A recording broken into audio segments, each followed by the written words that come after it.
Ćaća nije tija prodava dok je bija živa, Boga mi neću ni ja sad. To ti je poslovna ponuda, brak iz koristi. Sve do smrti.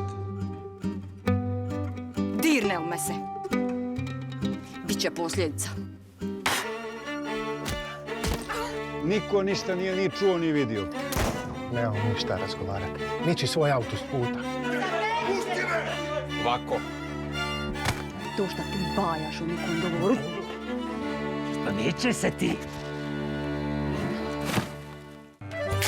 Lagala si me u lice. Neće, nije poklekla, a? To kad te neko gleda, ne moraš ti ništa. Čekaš nekog da ti se stvarno svidi. Budući ti je čovjek i po.